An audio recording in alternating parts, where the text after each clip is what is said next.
or if you have something to share, talk about, we have time for an informal talk before the session starts. Still have 2 more minutes. We can certainly do that.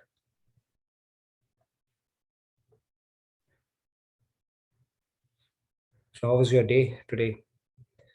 Friday, are you excited for the weekend? Yes. Yes. Good. Radhe Radhe everyone. Good morning. Good evening.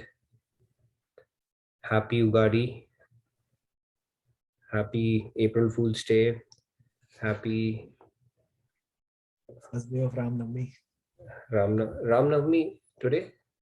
I mean, the first day of that. Navratri. Navratri. Yeah. Navratri. Yeah. Today's Navratri. Good, you didn't say today's Diwali. Okay, I would have believed you. I think Rupaji wants to say Yes, something. Rupaji, please go ahead. We still have a minute. Yeah. Radhe Radhe everyone. Radhe Radhe. Today I was thinking, happy Ugadi all. I was thinking actually today there wouldn't be any session because in India we have Ugadi today. Okay, okay. So we have, I was confused. I think you're cooking something. What is it? You're cooking something nice. Yes, because today it's festival, lots of cooking is there for us. I know today's festival we may have less number of people joining in, probably because of festival. So in the kitchen I'm keeping the phone on the platform and I'm just speaking to you guys. That's why I did not on the video. Okay, no worries. Highly impossible to on the video. If I on it, you'll be seeing I'm cooking all the things. No worries. All right. Good morning, Shyamji. Radhe Radhe. Good morning, everyone. So let me share my screen. It's 9 o'clock. So a very warm welcome to today's session of Daily Wisdom from Bhagavad Gita. Let me share my screen and we will get started with our opening prayers.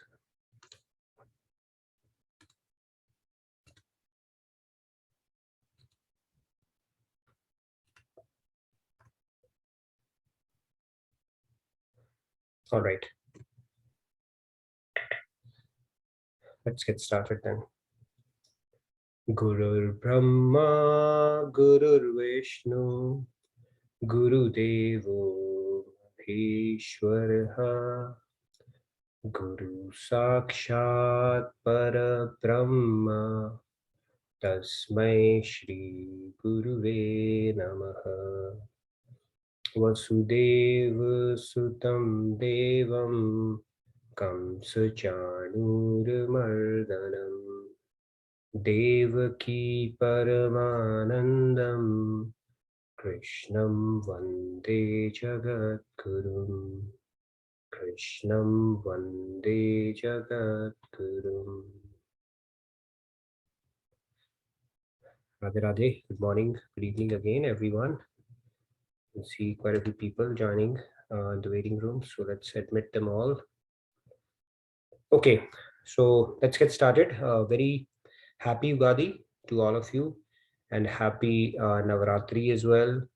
And what else is there? Gaudi, right?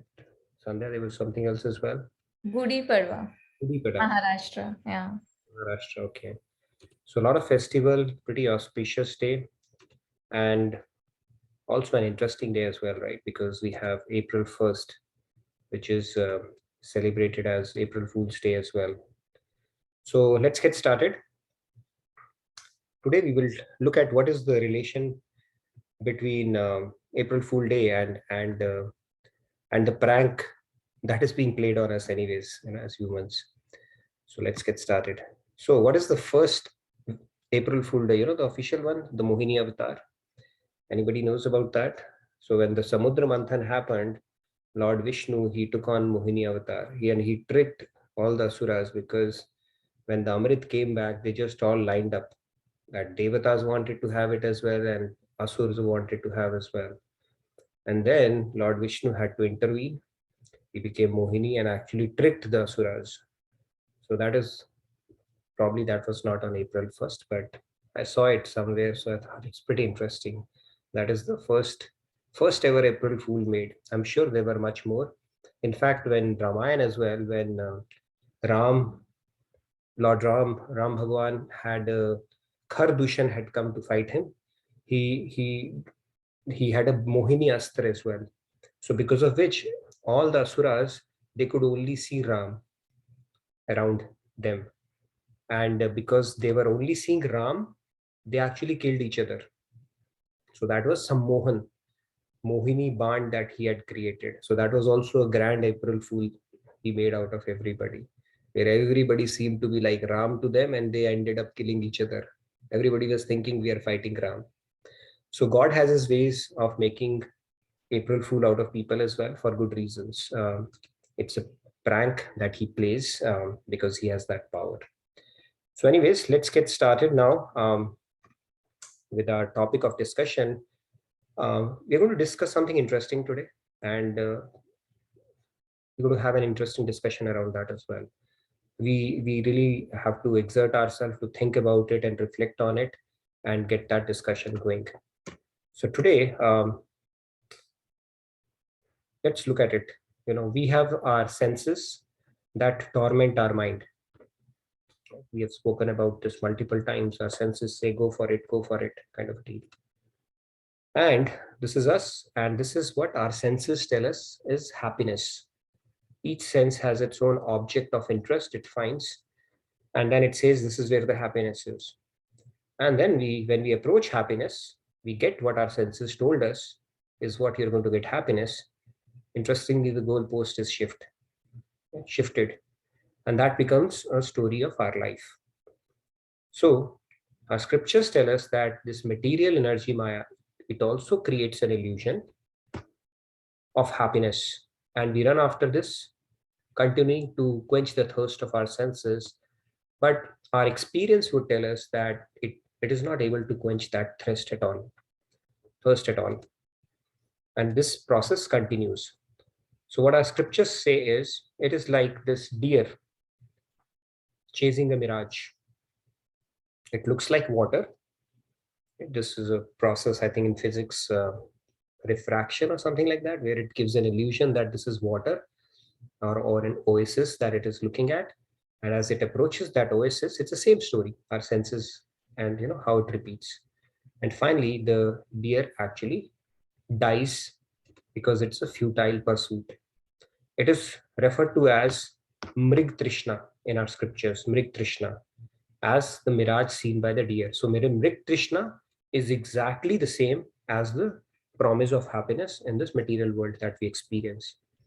So the sun rays, when it reflect, it creates that illusion, as we have seen, and it continues to run towards the water, and the mirage continues to fade away. And deer has a dull intellect. They are not endowed with intellect, deer. And because of which it continues to run out after that illusion. However, as humans, we are endowed with an intellect, and still we continue to make the same mistake. Let's move on and take some scriptural reference for it as well. Now, it seems like that it is not just 1st April, but the entire life is a prank, right? Maya is playing that prank that, hey, come, and you're going to get this happiness. So this our entire life ends up becoming a grand prank. Somebody's playing on us. And that is where you can actually see it's actually a prank only. And how do we get out of that prank is the big question. Now let's take some reference from Garud Puran. So Garud Puran says that a king wishes to be an emperor of the world. Emperor aspires to be a celestial god. Celestial god seeks to be an Indra. Indra seeks to be, to become Brahma. And yet this material craving for enjoyment, it continues. And it's not satiated, it just continues unabated. You cannot quench it actually. In fact, our scriptures also say even bigger than skies, bigger than the mountain is sky, and bigger than the mountain is ocean, and bigger than the ocean is sky, and bigger than the sky, you can say this will be God. And even if our desire were to be personified by God, who's the biggest of all, God is known as Mahato Mahan Ananyo Nyant, bigger than the biggest and smaller than the smallest. If we could have a desire which is as big as God, still it will not be quenched. So our desire is even bigger than that. That is what our scriptures say.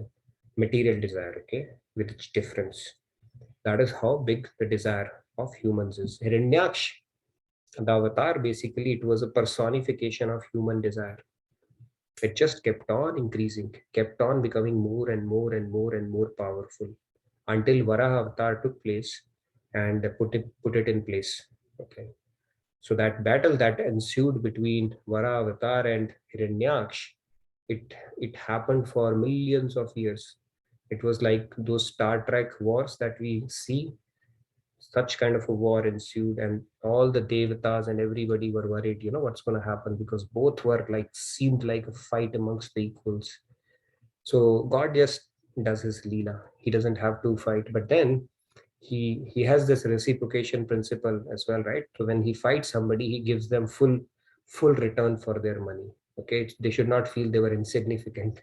So he exhausted him and finally just slapped him and he was killed. Could have done it much sooner, but when he fights, he makes sure that you get the worth of your effort. Even when he wrestled with Chanur and all those wrestlers of Kans, it was not like this. He fought with them and they were like sweating, and then finally he just subdued them. So anyways, um, so the desire is something which does not quench. And let's look at it now. In a material world, we spoke about bhukti a little bit yesterday, right? So let's put it in perspective. I've shown this chart previously as well, but it's pretty interesting. Let's look at it.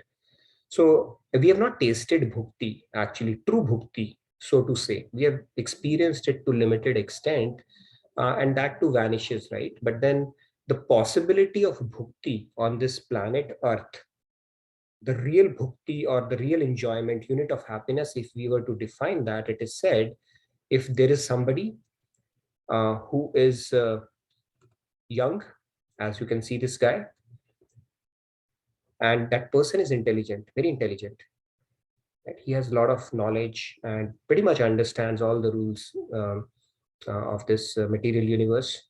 That person is intelligent, and they are also the ruler of this entire planet, not just the president of US, the most powerful country right now, but they are ruling this entire planet. So if they have this power, plus they are having a healthy body, their body is also not troubling them, they are at the prime of their youth, plus the subjects around them are favorably aligned, they don't have relatives, friends, spouse who are nagging them. So if all of these factors converge hypothetically for some person, if that were to happen on this earth, doesn't happen, we know that, right? Not possible for anyone. Even if you're president of US, there will be opposition, other political parties, people pulling you down, your health may not be perfect, you may have financial issues, a lot of things can happen. If all of this happen, plus let's add they have all possible material luxuries as well. If all of these happen with somebody on this earth, so this is called the highest level of happiness on earth, 1 unit of happiness, let's say. Okay, we are trying to quantify it. Now this 1 unit of happiness, if you multiply it with 1,000 times, this becomes the happiness of one Manav Gandharv. Okay, we are raising the bar for the happiness, the Manav Gandharv. So the possibility of happiness you can only imagine when you are in Gandharv Lok. We have been there, we have forgotten it. Now that becomes 1 unit of Manav Gandharv happiness. Furthermore, if you take Manav Gandharv happiness and multiply it by 1,000, 1,000 means koti in our scriptures, it says. So I've just picked up 1,000. I don't know what it actually means. It could be million also. That becomes a 1 unit of Dev Gandharv. Furthermore, Dev Gandharv becomes 1 unit of Pitri Lok, 1 unit of Pitri Lok, koti times, 1 unit of Ajanaja Lok, and then Ajanaja Lok, 1 unit of Karmadev, 1 unit of Dev, 1 unit of Indra. This is how Indra happiness that he can experience. Who's the king of heavenly regions. So this is the one unit of Indra, the king of celestial abodes. Does it stop here? No, it doesn't. 1 unit of Indra, you multiply by 1,000, it becomes 1 unit of Brihaspati. It is the guru of Indra, by the way. And 1 unit of Brihaspati, again, Koti times, it becomes 1 unit of Prajapati. This is the original progenitors of all created beings. And 1 unit of Prajapati, again, Koti times, becomes 1 unit of Brahma. And believe it or not, this happiness is all under the realm of Maya. So, all the way up to Brahmalok, there is unhappiness, dissatisfaction, and unfulfillment everywhere. We started with 1 unit of human happiness, which you can imagine we have not even experienced that. It's not possible to experience that. Because if you're intelligent, prime of youth, our body is fit, we rule, subjects are favorably aligned, and we have all the opulences. That is what the unit is. So the possibility of happiness that we are seeking, you can imagine the levels it can go up to. Does that make you feel good or bad? I don't know. It should make you feel good, right? Because, okay, if we are not happy, at least nobody else is happy. Okay, that should make us feel happy at least. So anyways, the point here is that our scriptures tell us it's a futile exercise. What you're trying to do is a futile exercise. It's not going to take you far. We saw in the previous slides, the Mrig Trishna. This is exactly what it is. Even Indra is not having that satisfaction. And the happiness that we feel, let's say eating something that is very palatable to our taste and stuff, a cow gets the same happiness by eating grass. The happiness that we get sleeping on a mattress with the air condition on, an animal gets the same quantum of happiness sleeping on the floor. And some animals don't even need to lie down on the floor. They can stand and sleep like horse does, but they're feeling the same happiness. So this happiness, this quest of happiness actually needs to be put in perspective. And our scriptures tell us that it's a futile exercise. Even if you go all the way up to Brahmalok, you will still be exactly where you started off with. That dissatisfaction that I need something more will perpetually remain. It is called living on 99. In cricket, until you score that elusive run, you'll always regret.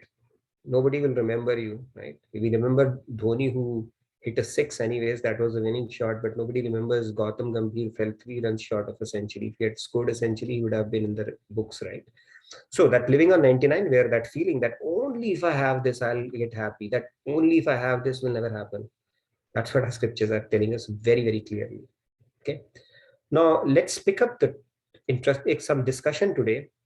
It's very, so let's go back literally. So basically what I'm saying is this trap of happiness or trap of 99 that we experience, if you look at it from the standpoint of analogy of deer, it seems like a kind of a prank only, right? It's a prank. Somebody's promising you something, but it's actually not happening. Now let's move on and get into a bit of a discussion. So here we have a beggar. Okay, you got to put your thinking caps on and really reflect on it. So this beggar needs some money. Apparently, he goes to another beggar and asks for money. Okay, so because he was disappointed for obvious reasons, and now because he was disappointed, he goes to another beggar and asks for money. This beggar also couldn't give him money, and then he's disappointed again. And then he finds another beggar. He said, okay, can you give me money? Again, disappointment. But he doesn't stop there. Okay. As the luck would have it, he finds another beggar. Okay, with a lot of hope, as you can see on his face. And he has the same request. Again, he's disappointed. The question is, a beggar repeatedly asking other beggar for money. Now, if you think about it, what do you think? This guy is ignorant? Or this guy is doing a mistake? Or this guy is careless? It's pure carelessness. What is he trying to do here? Or it's a choice he has made. So let's get that discussion going. I would like to hear from participants. Then we'll map it to some concept that we have been discussing here. Yes, Preeti ji, I see your hand raised. Yes, please go ahead. Yes. Radhe Radhe Nitinji, Radhe Radhe everyone. I think he is also suffering the Mriga Krishna. He feels one day he will get it.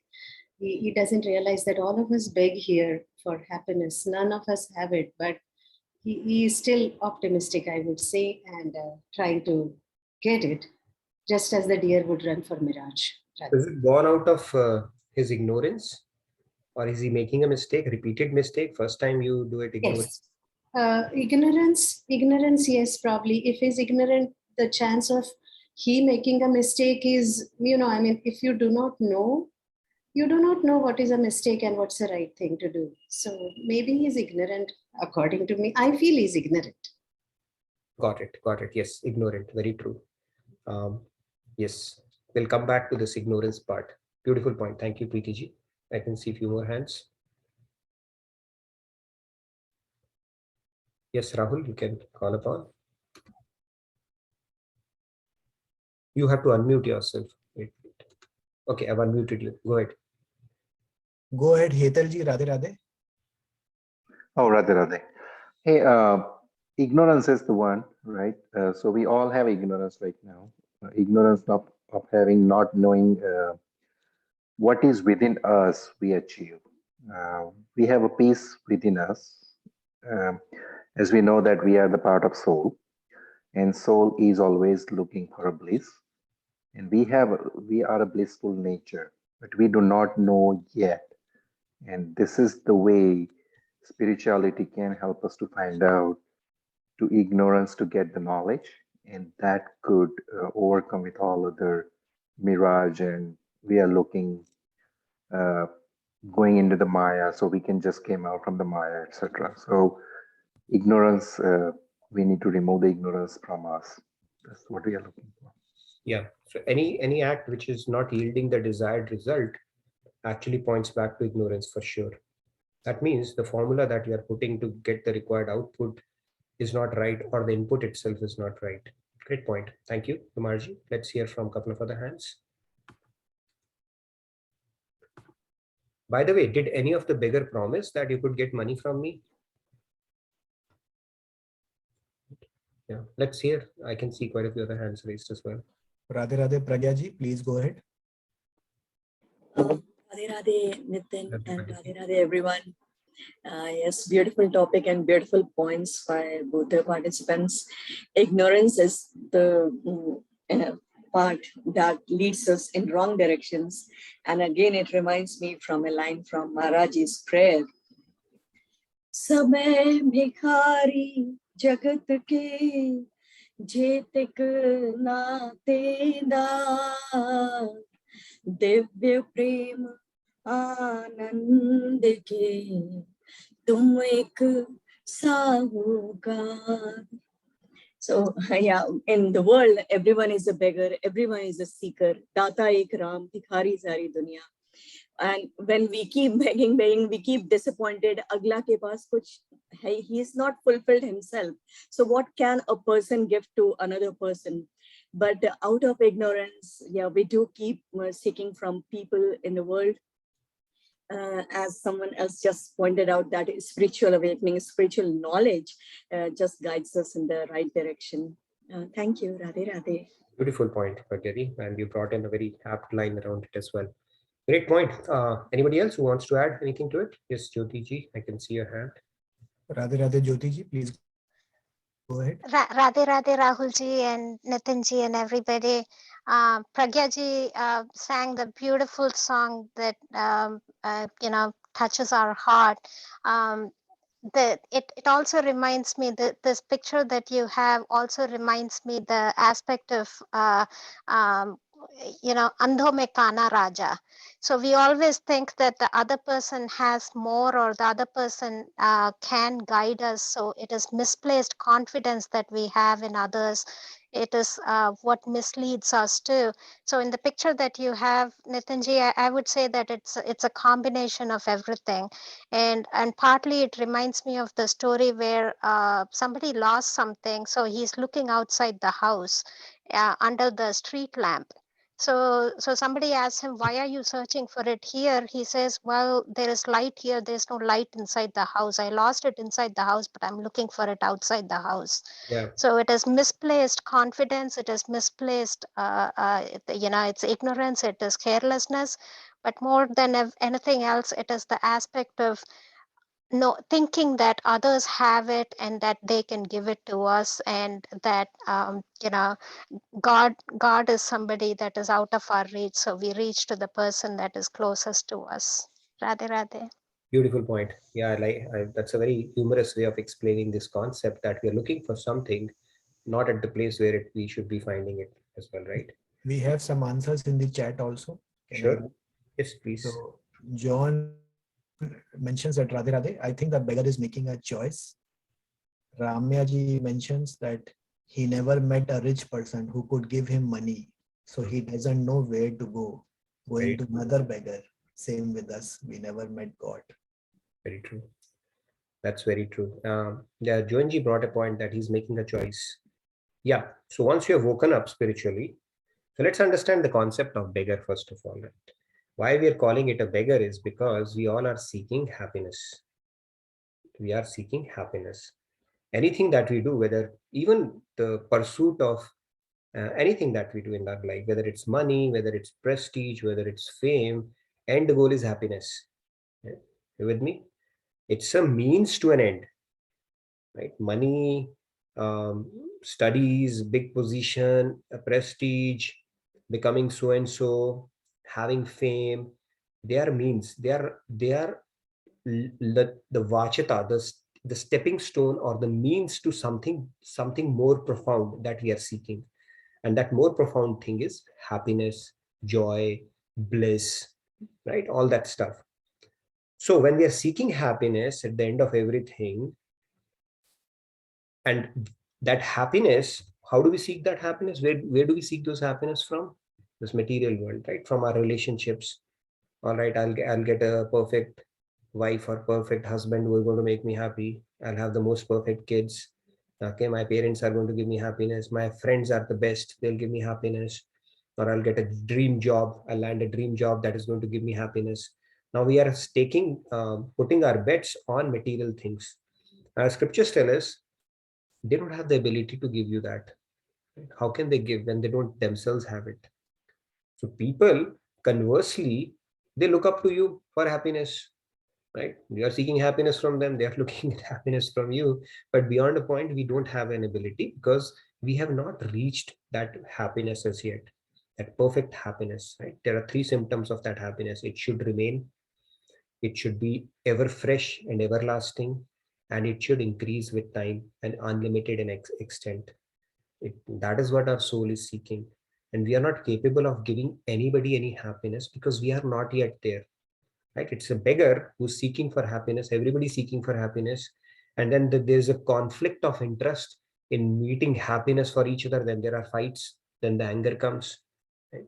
So we are all born out of, that seeking for happiness, which is always there. And whenever there is a impediment, so for as long as we are able to at least meet those expectations to some extent, things continue to work.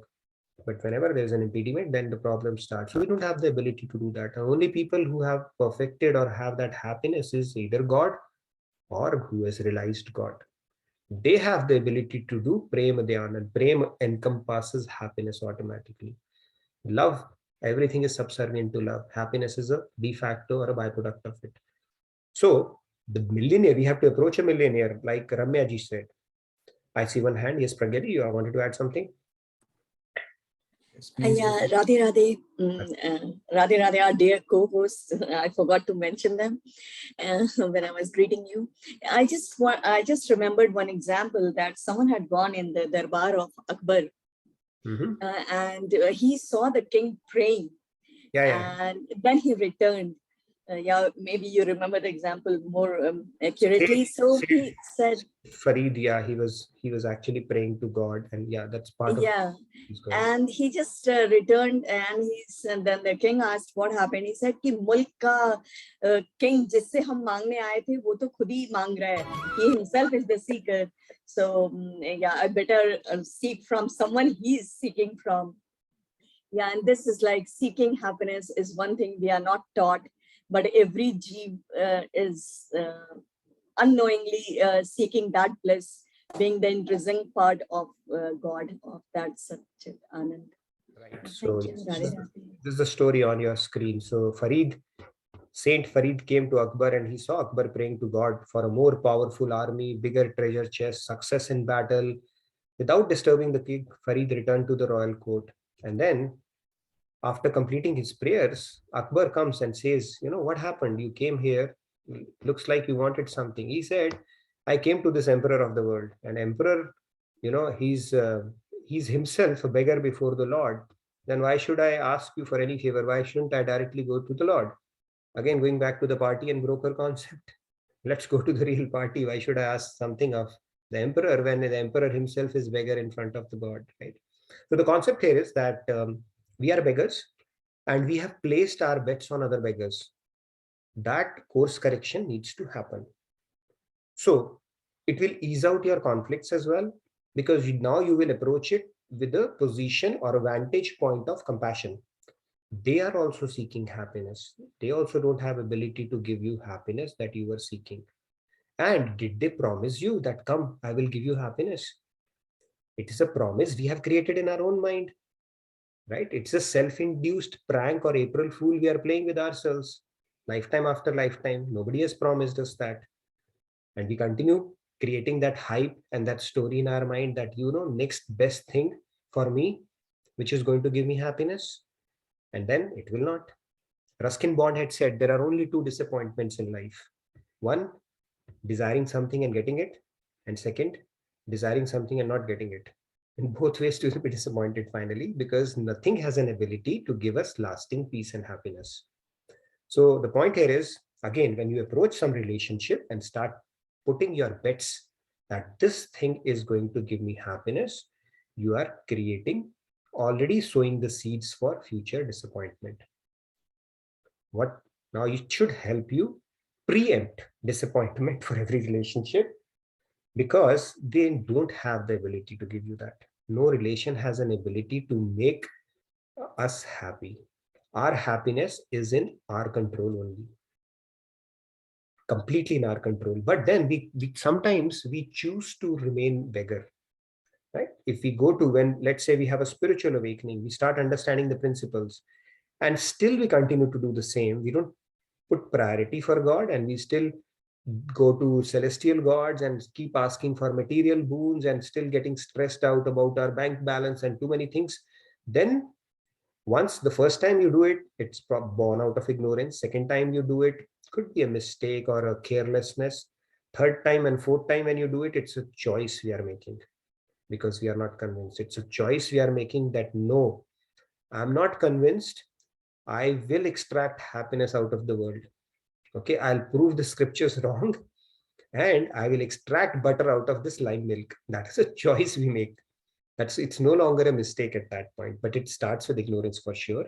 And that ignorance has a compounding effect, right? Like in arithmetic, when we make a mistake in the very first step, rest of the equation we might have solved to perfection, but the mistake is already made and it will keep on getting amplified just because of the first fundamental step that we have made that mistake on. So hopefully it helps see things in perspective, that we are truly beggars until we realize God, and then people around us are beggars too, and we need to approach that with this understanding. They are also seeking their self-interest like you are. They are no different from you. And if the very argument that I am at least better than from them in a particular regard should be looked at in perspective as well. We are cohabiting the same jail. So if all these beggars were put in together for a particular reason, so if we are in the same jail, So one person in the jail is fighting with the other one, at least I'm better than you, because the crime you committed was much more graver than mine, but that's fine.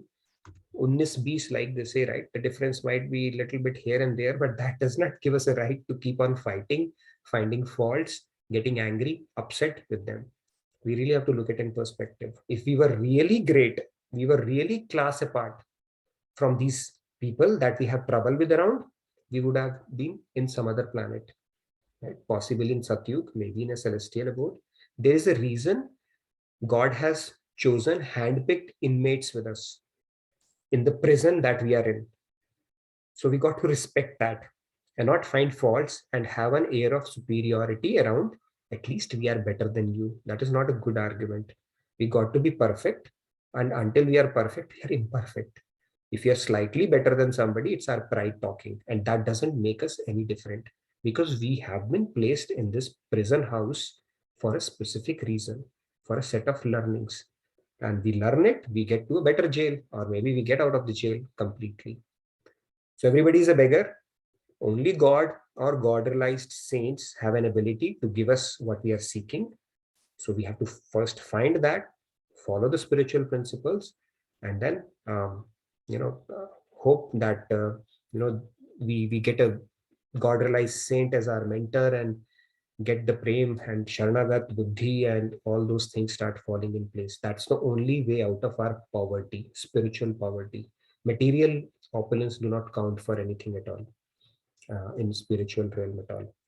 So this is a concept of beggar. So if you look at it, this is a promise that we have created in our head, right? Nobody is saying that, hey, I'm going to, our mom, dad, our spouse, our relations, they don't say, hey, come to me, I'll give you happiness. Have they, anybody claimed that? It's our own concoction of our mind which tells us, no, I have a good feeling that they are going to give me happiness, and we keep living up to that hope. Self-induced prank. So we are playing April Fool with ourselves in a nutshell. Okay, and this April Fool continues as a lifetime prank, and not just lifetime prank. It continues as a across lifetime prank that we are continuing to play with us, and we refuse to get out of this prank. We still have a hope. Maybe not me, but somebody else has. You go and ask that person, have you? No, not me, but I know somebody who has extracted happiness out of this world. You go to ask that person, you say, no, I'm not me, but I know somebody else. And that cycle will continue. Truly speaking, nobody has, because it's not possible, right? If you look at this chart that I showed you, we have not even experienced an iota of true happiness, which is possible on as a human. And it goes all the way up to Brahmalok. Still, you will be exactly where you started off with. Your potential to extract happiness would increase, but your ability to plug your dissatisfaction would remain as you started off with. That's what our scriptures are telling. No second guessing about it at all. Okay, now you can feel happy that nobody else is happy. Okay, that should give you happiness. You are not sailing in the same boat. No, we are all sailing in the same boat around that fact. And the only way to start experiencing bliss is to associate with something which is truly blissful, which is divine. With our material mind, we have to start simulating that in our head and start attaching to things which take us closer to divine. And then when your experience will be backed with something very special that you experience, that abhas of happiness, the true happiness, then you will say, nah, now I know something good is happening. In material world, you would have never experienced that before. No matter how many parties you do, no matter how many socializing, friends, never. You can never experience that. And that is the beauty of our scriptures. Our whole life goes in confusion. Maybe I have not cracked the code of happiness, and everybody around seems happy. When you look at their pictures and they are so cool and enjoying life, nobody is trusting. Okay, very clearly scriptures have told us, so no second guessing around that. All right, with that, anybody we still have maybe another 5 minutes before we start with our meditation session. I see Deviji is all charged up to take us through some transcendental meditation today, like she always does. Any other questions or comments? Please go ahead, Padmaji. Radhe Radhe. This is how I see it. Maybe this analogy, I use this analogy. Everybody's doors are closed. mine, especially me, like when I say everybody's doors are closed, like my door is completely closed. So what, and I question myself, like, what can I do to just maybe crack open this door? And I say, I might not have the capacity right now to completely open the door, but what can I do to at least crack the door? Is when you put some effort, at least some effort into knowing and wanting to know the kind of ignorant, limiting beliefs that we have made for ourselves. And then it gives you a little bit of edge to say, you know what, I'm able to crack this door open so that, and this is where I see it very strongly, when you're able to crack the door a little bit open, what it does for us is it allows some light to come within us, right? Not by comparison, just a little bit of light so that it enters your door coming inside, and you start to not look and project the kind of darkness that you're used to projecting either to a situation or to a person or a disappointment or anything. That in itself, I think, is the biggest starting point, where we're acknowledging that we are not perfect, but at the same time, you're willing to crack your door open so that your internal light opens up a little bit, and then you work on your internal light. It's not going to shine all like right away. It's not going to shine right away, but there is a little bit of light where you're able to self-reflect upon yourself, and you're seeing a little bit of light coming inside you, and you're starting to not project the darkness out of your heart onto a situation or onto a person, onto anything in life. And I think that is a beautiful thing to do for self and for others, and accept that there is a long process and long journey. Beautiful point. Like we said, the purity of intention, sincerity at heart is our insurance policy. Similar to that, the biggest gift we can give ourselves, especially when we are on this path or otherwise, is having open-mindedness.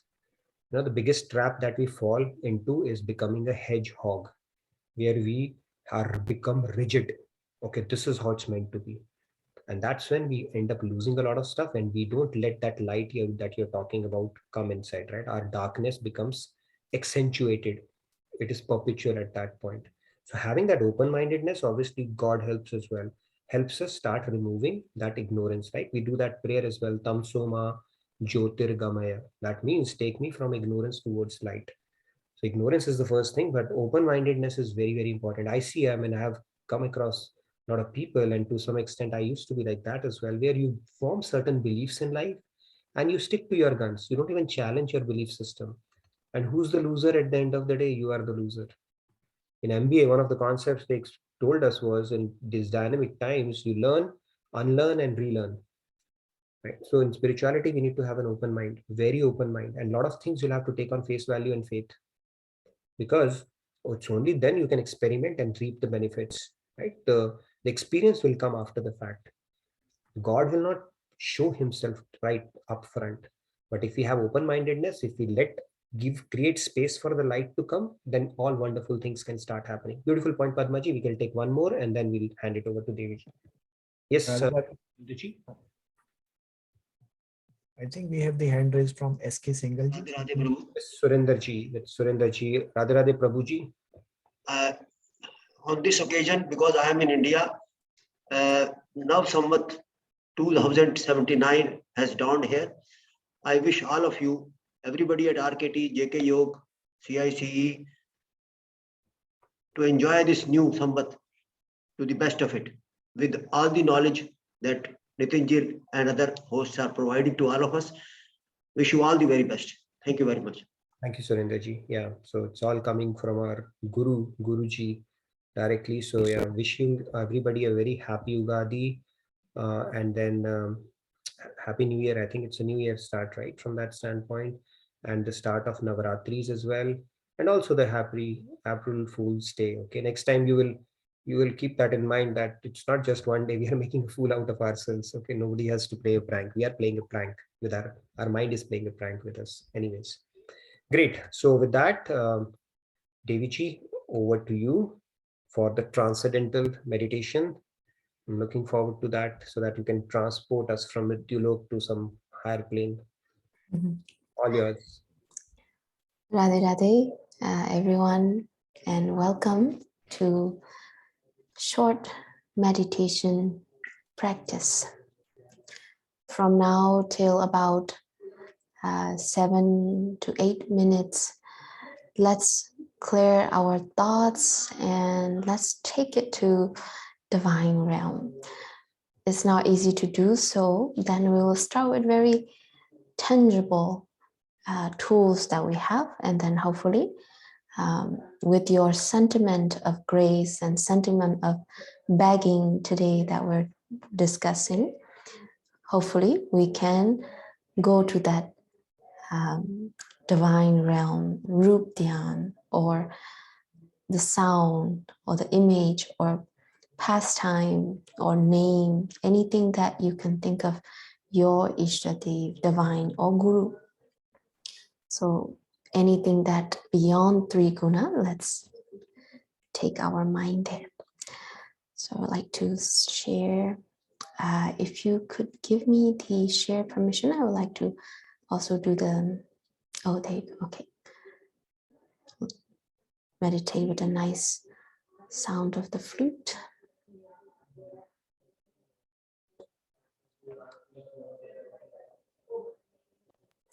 Let us sit tall, and even if you're sitting on a chair, it's okay.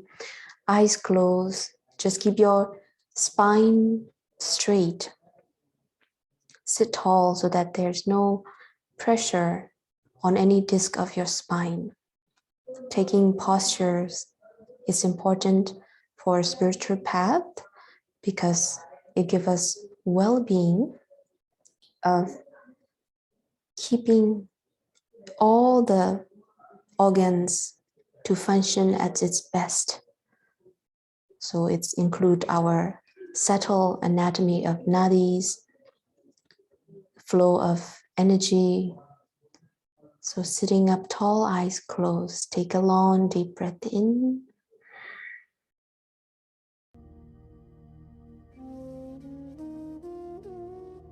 And long exhale.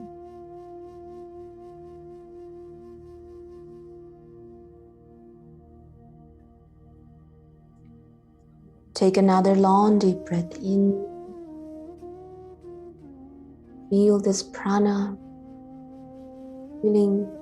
filling your lungs.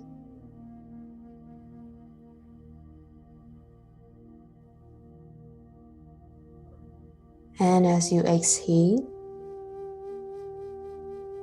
relax your body, calm your mind.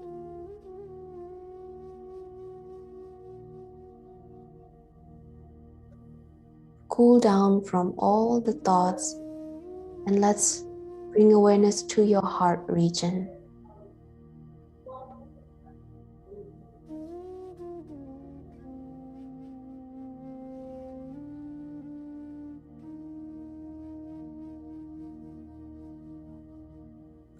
From your heart,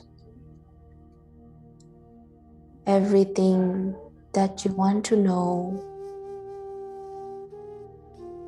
that you want to achieve,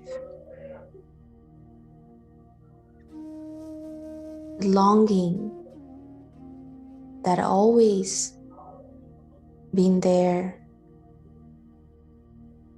that always come back to you.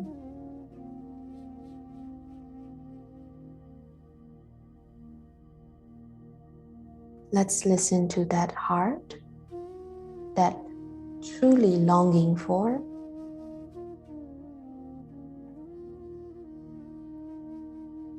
Happiness in its ultimate form, which is God Himself.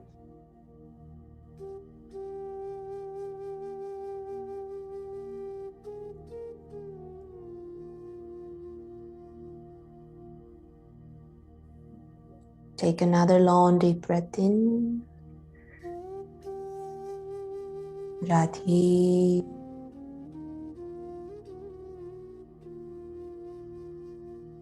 exhale.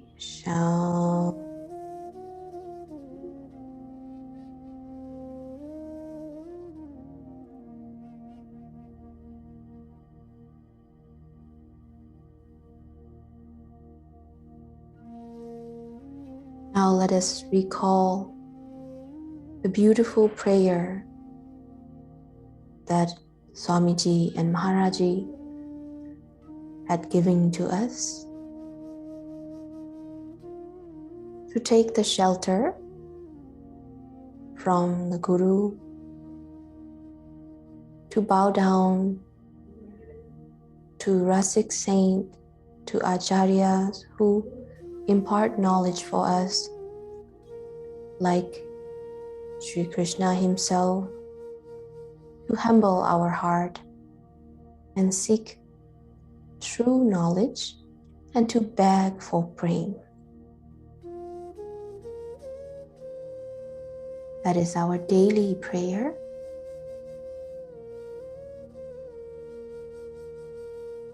Shri Gurave Namaha.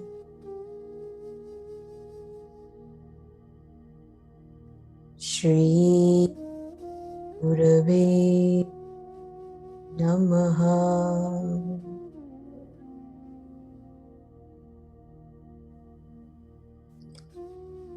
Shri Gurave Namaha.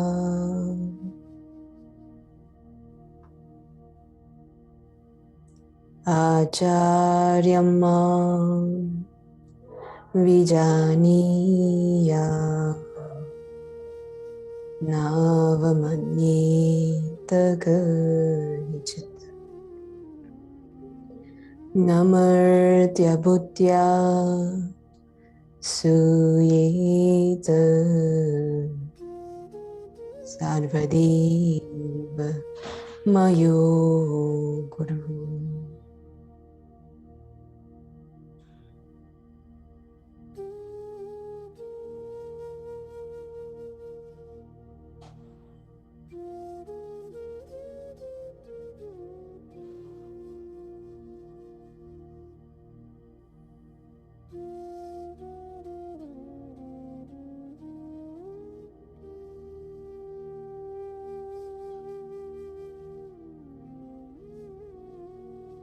Bring Bhiksham Dehi. Bring Bhiksham Dehi. Bring Bhiksham Dehi.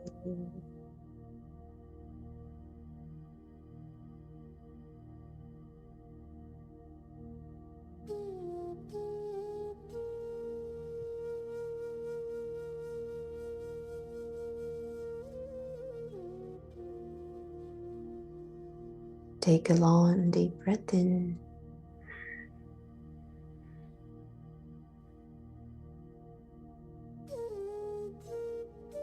Breathing in that love, bring divine love.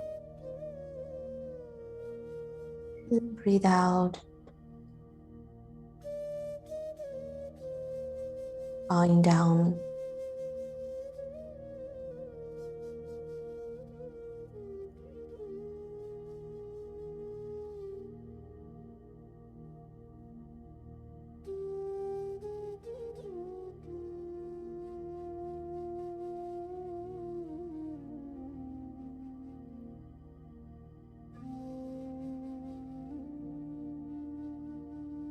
Every breath become filled with divine love towards your God and Guru.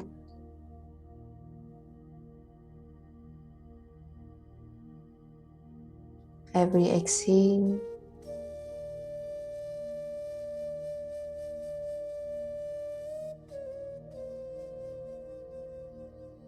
surrendering towards their lotus feet.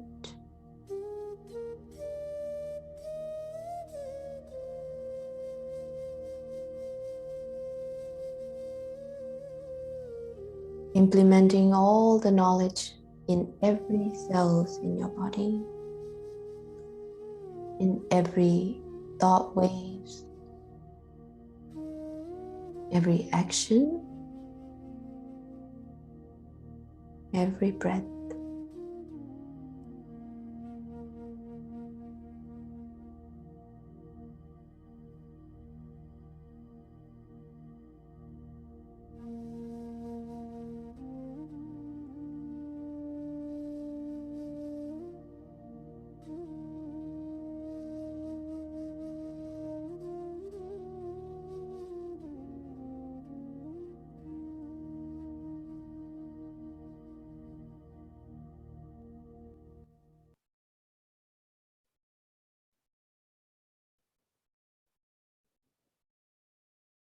Wrap your palms together when you're ready.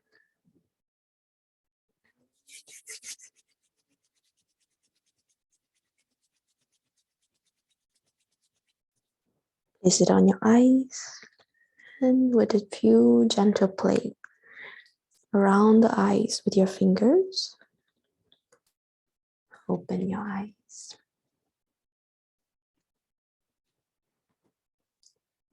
Thank you for this opportunity, Nitinji and everyone. Radhe Radhe.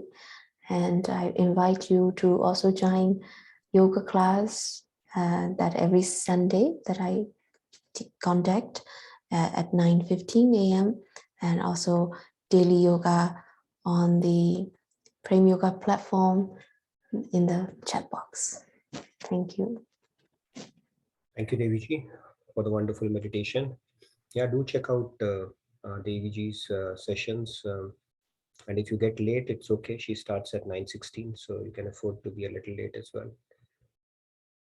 Thank you again, Deviji. Over to you, Rahul, for any announcements that we may have for the day. I know we have another session, so we'll wrap it up on time. We have 5 minutes, so maybe we can take a couple of questions and announcements, and I think we should be good. Rather than Nitinji, I think first of all the announcements. The Prem Yoga annual membership stuff has been posted for you to take a look at in our chat as well. So thank you for yes. Sorry, Rahul. Please go ahead. Yeah, so first of all, that Prem Yoga message is there in the chat for everybody to avail that offer. You can see that. Apart from that, please do fill out the attendance tracker. The link was posted earlier. I will post it again. And then we have the Navratri and Ram Navami celebrations at the temple, starting from today, April 1st to April 10th. And you can join that online or in person if you are in the Dallas area. Apart from that, we have the upcoming East Coast retreat, which will be happening from 28th May to 30th May. So, and that is also in person, and you can join online also if somebody wants to join from India. The details are posted in the link here. And last but not the least, the spiritual retreat and family camp, which will be happening in June. And that is a 1-week program, which can definitely help everyone to elevate in their spiritual journey. And that is also in person and online. So do check that out, and I will post that link also shortly. Thank you. Radhe Radhe. Thank you, Rahul. So do check it out. There's a sadhana shiva going on right now as well. So I'm sure a lot of you are partaking that nectar as well. Beautiful lectures from Swamiji going on. A lot of knowledge. And if you want to bring in some points here, please do so. It's just wonderful, whatever I'm able to catch up with. And the other point was, yes, next week we will be discussing, we'll continue on that. It's a very important concept. One of the misunderstood concepts about Sanatan Dharam and Hinduism is the caste system. And Chatur Varan, that God is going to talk about, we will really get into the details of that. It's a very important concept to be understood in proper perspective, and we will spend some good amount of time to go through that shloka. The Varanashram part of it, the caste system, so to say. Even in Western circles, it's not properly understood that they think we have a caste system, and part of it has to do with humans as well, right? How they interpret it. But we will directly hear from what God has to say about it, and the and the existence of that basically structure, regardless of the society that we are in. Okay, any questions? Last minute, we have a 2 minutes. Anything, any closing comments from anybody? Sandhya, I know you have a lot of going in your head, so yes, you can share it with us. Rahul, you can. I can call out names I can see, or Surendraji or Shyamji. 120 seconds we have, so go for it.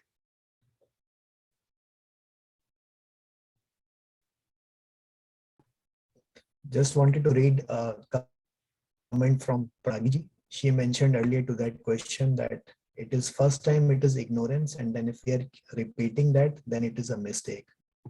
True, and then after a while, it may even become a choice.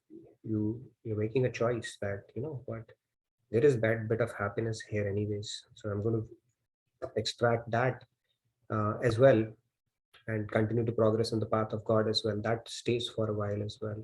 We are not able to bring in exclusivity to it that Lord Krishna demands from us. I Shyamji, think we have 1 minute. Yes, Shyamji, can you please go ahead? quick last one, Shyamji, and the Radhe. next session. Yes, Shyamji. Though we all know that we're ignorant and we have choices like the Krishna, we have deer chasing water. So what is the key behind it? Leave all these material things and go to spiritual world, or No, or live in this material world and seek spiritualism? you have to live in the material world. There's So no, tricky, you don't have a choice. isn't it?